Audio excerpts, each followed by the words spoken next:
Mr. Minister, thank you so much for your time. And let me start with the question. Could you update us on the current situation in Sudan? Actually, first of all, I'd like to welcome all of you and your team. And we are so happy when we see international media bodies come to Sudan and visit to find out what has happened in the war. And actually, the problem is there is a lack of media coverage since the war started. So I'm very glad that you are visiting Sudan and witness by your own eyes what happened from the RSF, the rebel militia, which has committed a lot of atrocities, killing a lot of women and kids, elderly people, committing a genocide in Darfur region. And in fact, this war is being planned and prepared before the 15th of April 2023.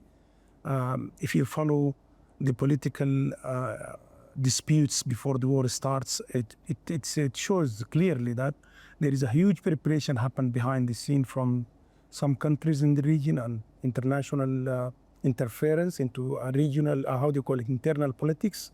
They want to implement a project that will hijack the whole country and replace the people demographically by bringing people from other countries to be permanent resident in Sudan. This is the real issue, which is not a lot of media platforms or institutes cover this particular part. That's why I'm focusing on this.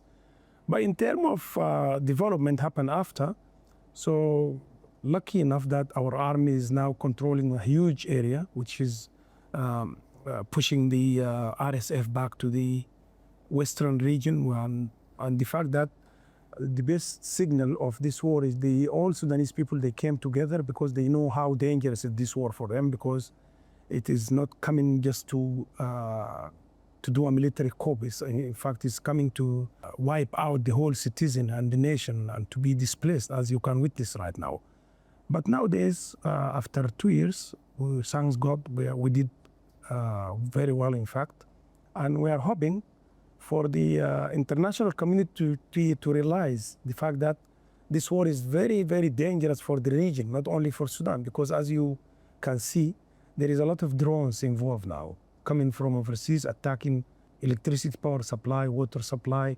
And this also can give a signal that the war is not really for implementing democracy and freedom, and it was really planned to destroy the country and damage all the infrastructure. That's also another side of the war.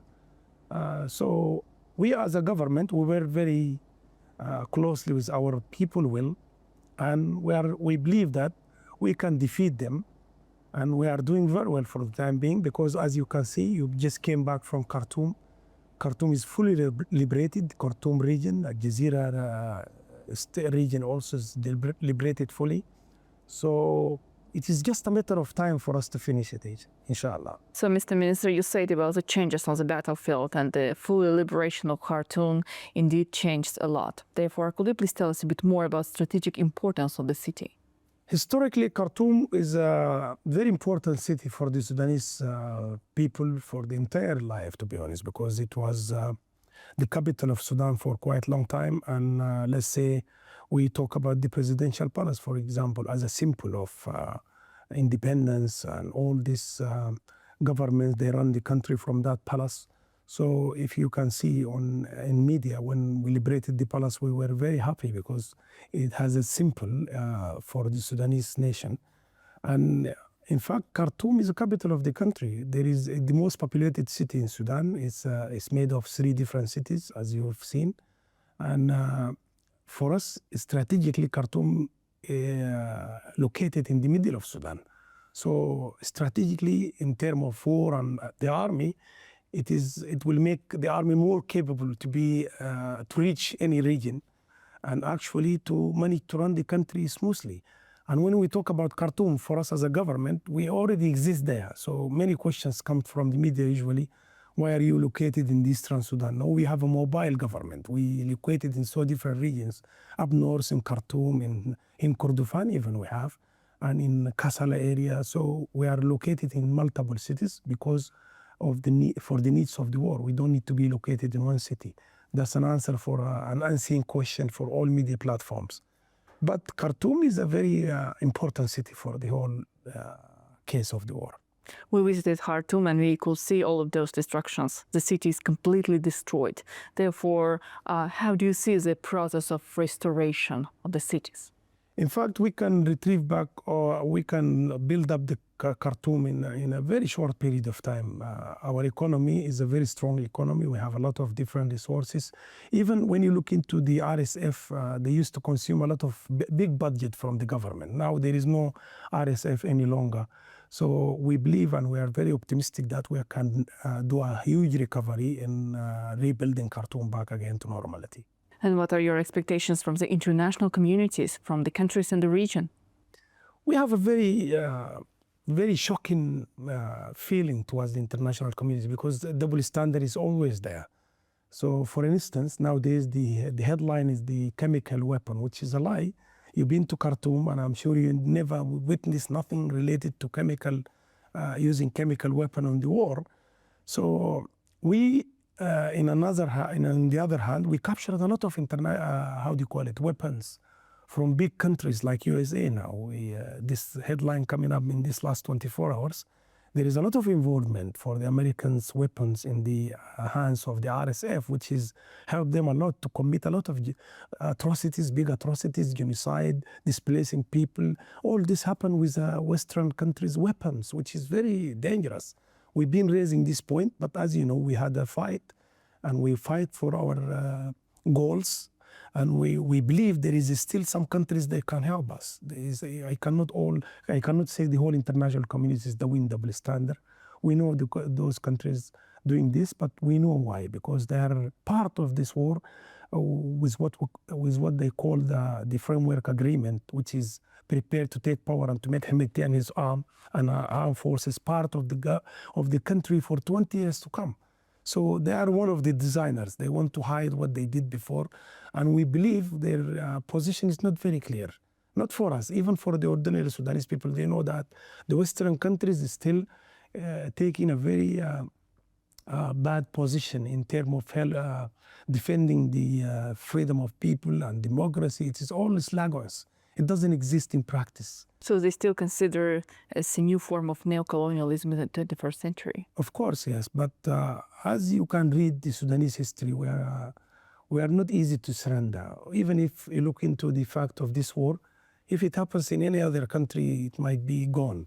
But now we are here existing. So RSF was part of the government before the war started, and they have all the weapon needed for this war. They are well prepared, as I mentioned earlier, but still we defeated them now.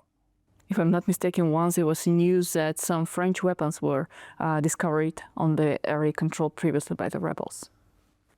We found weapons from all Western countries, and we raised that in media, and we wrote to them. We got in touch with many countries involved by supplying weapons to the RSF, directly or indirectly. That's not the issue. The issue is there is an international agreement which is called end user certificate, and they're not abided by this. Even UAE is a huge involvement in this war, sending a lot of weapons, trains, cargo trains, since the war started, and all these weapons are Western. Even recently we have some other countries involved, but we address them and they're working with us in a sufficient way to stop the flow of the weapons to the RSF. Just recently, Port Sudan was also attacked by drones. How is the situation now? How the city is secured? The city is very secure. They took us by surprise on the first day, on 4th of May. But now we are very well prepared with anti-drones capabilities. But Port Sudan is a safe city, as you can see now. We're talking from Port Sudan, and it's a lovely city. You can move around and witness by your own eyes that is getting better than the plan. Actually, the plan to attack Port Sudan by drones it has different interests, but we managed to spoil the whole idea. Well, Mr. Minister, thank you so much for your time, and we wish luck, prosperity, and peace for Sudanese people. Thank you for your visit, and our hope that people like you guys and your TV will convey the real problem in Sudan, and you are more than welcome to visit Sudan anytime. We are very open to have all the media visiting Sudan. Speaking to you as a culture and information minister, Last month in April, we have more than 35 delegates coming from international media bodies. So we are so open, we have nothing to hide. We believe in democracy, we believe in freedom, but we are in a critical situation, and we want from the international community everywhere to help us, because our people are in need for international communities to understand the truth about this war, which is a war against humanity and against freedom, against democracy. No one can talk about democracy with someone like Hemeti who doesn't know how to write his name. Thank you very much. Thank you.